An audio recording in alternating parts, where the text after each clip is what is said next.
2008 সাল বাংলাদেশের স্বাস্থ্য খাতে নেমে আসে এক অন্ধকার অধ্যায়। যে ওষুধ মানুষকে জীবন দেওয়ার কথা ছিল, সেই ওষুধই হয়ে দাঁড়ায় মরণ ফাঁদ। আর এই ভয়াবহ কেলেঙ্কারির কেন্দ্রবিন্দুতে ছিলেন একজন চিকিৎসক ও ব্যবসায়ী পিনাকি ভট্টাচার্য। আজ আমরা উন্মোচন করব সেই পপুলার ফার্মাসিউটিক্যালস কেলেঙ্কারি এবং এর নেপথ্যের খলনায়কের প্রকৃত চেহারা। 2008 সালে দেশে কালা জ্বরের প্রকোপ বাড়লে সরকার মিলটেপস নামক ওষুধের অনুমোদন দেয়। এই জীবন রক্ষাকারী ওষুধ সরবরাহের দায়িত্ব পায় পপুলার ফার্মাসিউটিক্যালস লিমিটেড। তখন প্রতিষ্ঠানটির চিফ অপারেটিং অফিসার বা সিওও ছিলেন পিনাকি ভট্টাচার্য। কিন্তু কি ছিল সেই ওষুধে? সরকারি ও বিশ্ব স্বাস্থ্য সংস্থার তদন্তে বেরিয়ে আসে শিউরে ওঠার মতো তথ্য। পপুলার ফার্মার সরবরাহ করা ওই ওষুধে কোনো কার্যকর উপাদানই ছিল না, অর্থাৎ ওষুধের নামে রোগীদের খাওয়ানো হয়েছিল বিষ কিংবা অকার্যকর পাউডার। ফলাফল 289 জন রোগীর মর্মান্তিক মৃত্যু এবং হাজার হাজার মানুষের চিরস্থায়ী স্বাস্থ্য ঝুঁকি। বিশ্ব স্বাস্থ্য সংস্থা তাদের রিপোর্টে স্পষ্ট বলেছিল, ওই ওষুধে কোনো ঔষধি গুণ নেই। উৎপাদন থেকে বিপণন পিনাকি ভট্টাচার্যের সরাসরি তত্ত্বাবধানে এই নকল ওষুধ বাজারে ছাড়া হয়েছিল।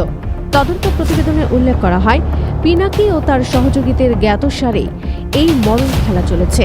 কিন্তু দুর্নীতির কালো হাত আর রাজনৈতিক প্রভাবে সেই সময় এই খুনিদের বিচার থমকে যায়। আইনের হাত থেকে বাঁচতে পিনাকি ভট্টাচার্য বেছে নেন চতুরতার পথ। বাংলাদেশ থেকে অবৈধভাবে সীমান্ত পাড়ি দিয়ে তিনি পালিয়ে যান ভারতে।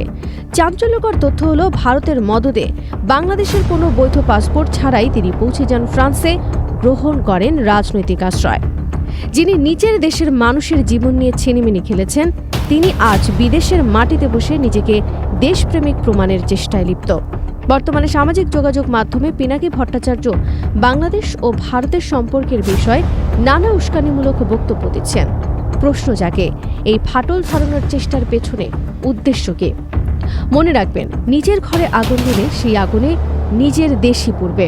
পিনাকি কি সত্যি দেশের মঙ্গল চান, নাকি তিনি বিদেশি কোনো শক্তির এজেন্ডা বাস্তবায়ন করছেন? যারা তাকে অবৈধভাবে সীমান্ত পার হতে সাহায্য করেছে, যারা পাসপোর্ট ছাড়াই তাকে বিদেশে পাঠিয়েছে, তিনি কি তবে তাদেরই তল্পিবাহক? তদন্ত পরিস্থিতি বলছে, তিনি বাংলাদেশের বন্ধু নন, বরং ভারতের এক স্বার্থান্বেষী দালাল।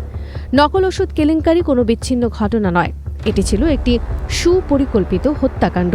289টি পরিবারের কান্নার শব্দ আজও থামেনি। ন্যায় বিচারের দাবি আজও আকাশে বাতাসে অনুরণিত হচ্ছে। সময় এসেছে এই পলাতক অপরাধীকে দেশে ফিরিয়ে এনে সর্বোচ্চ শাস্তি নিশ্চিত করার। জনগণের জীবন নিয়ে যারা বাণিজ্য করে, তাদের মুখে দেশপ্রেমের কথা মানায় না।